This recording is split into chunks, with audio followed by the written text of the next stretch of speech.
This is Art Television.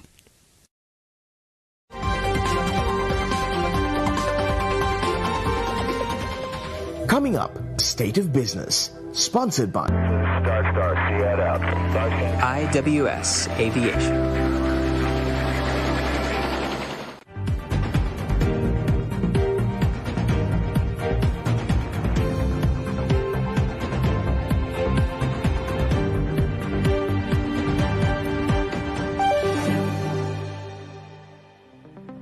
Hello there, you're watching our television. This is State of Business. I'm Pamutha Katugampala. We have our top stories. Central Bank presents outlook for 2023 and beyond. Nation pursues self-sufficiency in dairy. Welcome back, here with State of Business. Now let's have a detailed look at today's stories. Now, the Communications Department of the Central Bank of Sri Lanka yesterday released the Monetary Authority's monetary and financial sector policies for 2023 and beyond. The outlook for the economy and the major aspirations of the Monetary Board of the Central Bank for macroeconomic stability are laid out in the document. With regard to monetary policy and interest rates, the monetary policy will remain focused on ensuring price stability over the medium term. The Central Bank Act will further strengthen the independence and accountability of the Central Bank, thereby reinforcing its core objective of ensuring price stability within the flexible inflation targeting framework. The Central Bank will start publishing a forward-looking monetary policy report to better inform the public, improving the transparency of monetary policy actions. The excessively high interest rates observed at present are expected to moderate in the period ahead as money market liquidity conditions improve and the risk premium attached to debt restructuring concerns assuage. As guided by the near-term inflation outlook, market interest rates could adjust downward yet maintain reasonably tight monetary conditions until inflationary pressures are sufficiently contained. The Central Bank has requested banking and non-banking sector institutions to avoid unhealthy competition for raising deposits by offering high rates of interest. The market interest rate structure is expected to moderate in the period ahead with improving market liquidity conditions. If such adjustment would take longer time than anticipated, the Central Bank will consider taking administrative measures as appropriate. Further flexibility in the determination of the exchange rate will be restored in line with the medium to long-term equilibrium levels that help foster competitiveness.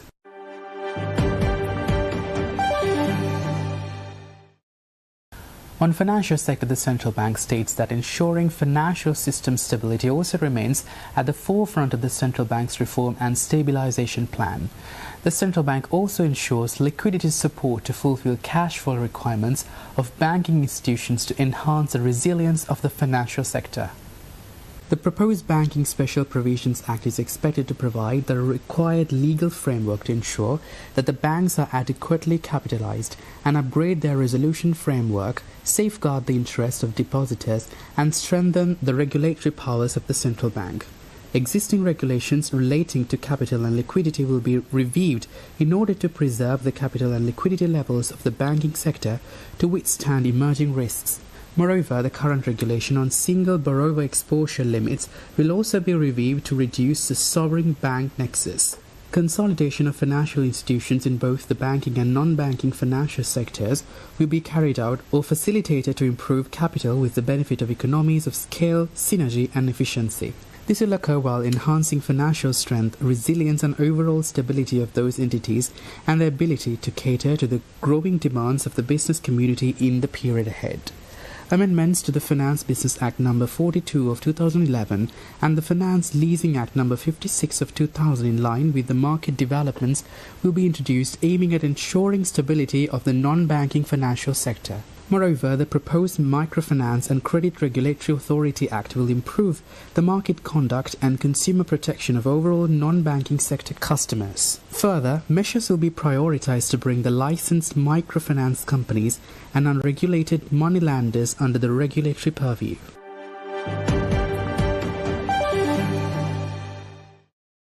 Meanwhile, turning to foreign exchange management, the Central Bank will further optimize the cross-border and domestic foreign exchange transactions monitoring system introduced in 2022.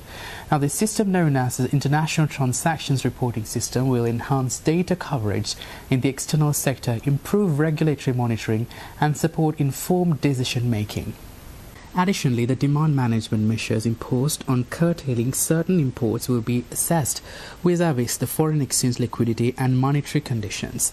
Concerning inflation and economic growth, the rapid acceleration of inflation that began from early 2022 turned around in October 2022. This is supported by the tight monetary policy measures, the fiscal consolidation efforts, and supply-side policies of the government, along with the relative easing of price pressures globally, among others. Headline inflation is expected to move along a disinflationary path with a deceleration in the first half of 2023 and reaching the desired levels of inflation towards the end of 2023. If any upside risks to inflation emerge in the period ahead, that would be addressed through appropriate policy measures. Inflation expectations remain well anchored along the projected disinflation path. The Sri Lankan economy, which is projected to register a real contraction of around 8% in 2022, is expected to record a gradual recovery from the second half of 2023 and sustain the growth momentum.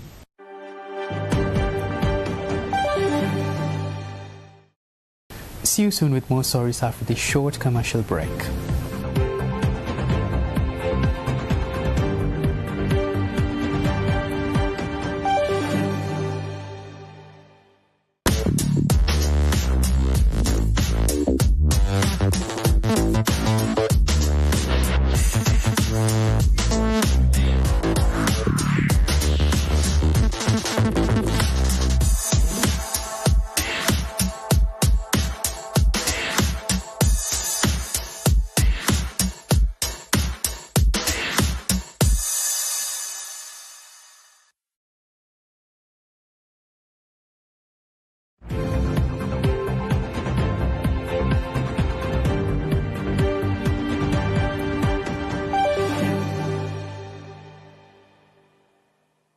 Welcome back here with State of Business.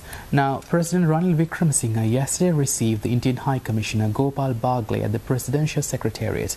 The meeting focused on raising national milk production and providing technical support for production of liquid milk in Sri Lanka.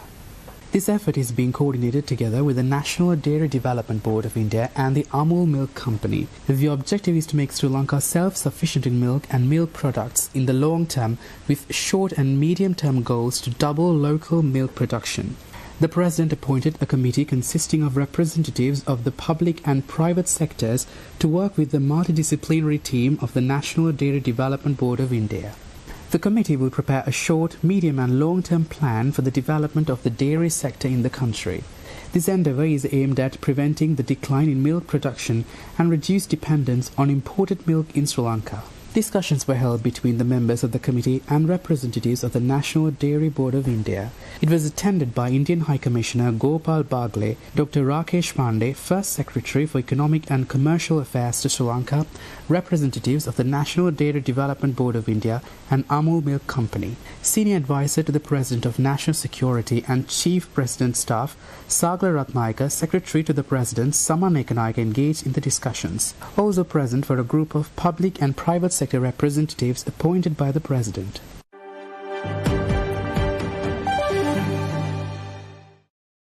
Meanwhile, a delegation headed by the Assistant Secretary General of the United Nations, Kanni Wignaraja, who is currently in Sri Lanka, called on President Ranil Wickremesinghe yesterday. Assistant Secretary General Wignaraja took this opportunity to appreciate the efforts taken by President Wickremesinghe and his government in resolving the economic crisis. While speaking with the President, the Assistant Secretary General of the United Nations reiterated the UN's financial and technical support for Sri Lanka during this recovery period. The discussions focused on the economic reform, with the delegation recognizing that these difficult decisions have to be taken in order to ensure long-term recovery and growth in the country. The President also briefed the visiting delegation on the political reforms in the country. This included the establishment of the Constitutional Council in Parliament and ongoing discussions with the other political parties regarding a resolution to ethnic issues in Sri Lanka. The delegation welcomed these steps taken by the government. Assistant Secretary General Wignaraja maintains her aim is a better understanding of country priorities and new avenues of the UNDP support, particularly focusing on agreed programs for socio-economic recovery.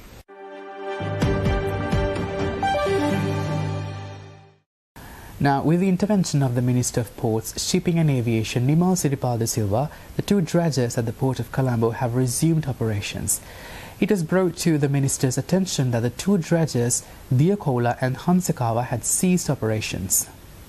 The 2 dredgers belonging to the Sri Lanka Ports Authority and deployed on dredging operations at the Port of Colombo had ceased dredging and sludge removal operations. The vessels had ceased their designated operations due to large vessels to calling at the port. After discussing the matter, the Minister instructed that the work be covered through the temporary training of 8 current port employees. වරායේ ගැඹුර සෑම විටම යථා මට්ටමේ පවත්වාගෙන යාම සඳහා අවශ්‍ය ගැඹුරු ප්‍රමාණය සඳහා පවතින්නේ මේවැනි නෞකාවක් ඩ්‍රෙජර් නෞකාවක් තුලින් සෑම විටම එකතු වෙන රොම්මඩ සහ වැලි ඉවත් කිරීමේ කටයුතු කරොත් පමණයි. නමුත් මේ අංශයේ යම් අඩුපාඩුවක් අපෙන් වෙලා තියෙනවා. මේ නෞකා සඳහා අවශ්‍ය කාර්ය මණ්ඩලය අපිට ලබා ගැනීමේ විශාල අමාරුවක් තියෙනවා. මොකද අන්තර්ජාතික මට්ටමට අනුව අපට මේ සඳහා නාවිකයින් ඉංජිනේරුවන් ඇතුළු කාර්ය මණ්ඩලය බඳවා ගැනීම අසීරුයි. ඒ මිල ගණන් දීමට අපිට පුළුවන් කමක් නැහැ. ඒ නිසා මේ ප්‍රශ්නේ විසඳීම සඳහා කෙටි ක්‍රියාමාර්ගයක් සෙවීමේ අභිප්‍රායයෙන් මමත් අපේ ලේකම්තුමත් ඇතුළු නිලධාරී මණ්ඩලයත් හාබර් මාස්ටර් ඇතුළු වරායේ නිලධාරීන් සමගත් අද අපි වරාය පුරාම සංචාරකයේදීලා වරාය ගැඹුරු කිරීමේ කටයුතු කරන ආකාරය දැක බලා ගන්න අතරම වරායේ දැනට සිදුවෙන සංවර්ධන වැඩ කටයුතු වල ප්‍රගතිය තක්සේරු කිරීම තමයි අද අපේ පරමාර්ථය වුණේ. මම විශ්වාස කරනවා එන වර්ෂයේ අග වෙනකොට අපට මේ වරාය තුල කන්ටේනර් හුවමාරු කිරීමේ වැඩසටහන දැනට මිලියන 7.5ක් පමණ වෙන ප්‍රමාණය අපිට මිලියන 15 දක්වා වැඩි දියුණු කරගතොත් ශ්‍රී ලංකාවට අත්‍යවශ්‍ය වන ඩොලර් ප්‍රමාණය විදේශ විනිමය විශාල ප්‍රමාණයක් මේ වරාය තුලින් ලබා ගැනීමේ හැකියාවක් තියෙනවා. Stay tuned for the stock updates.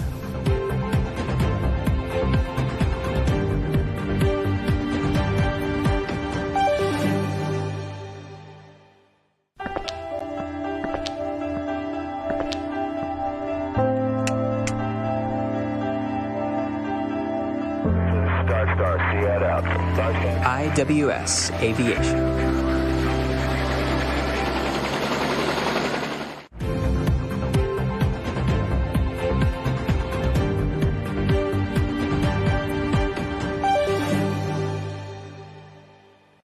And now the stock update.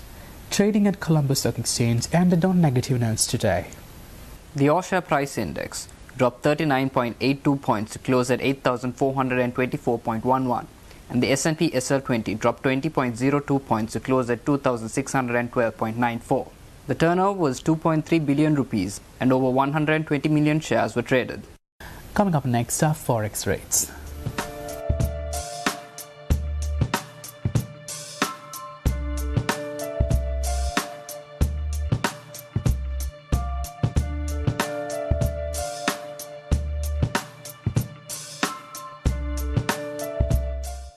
And that's all our news for today. For this and more, subscribe to our channel on YouTube and follow us on Facebook. Take care and good night.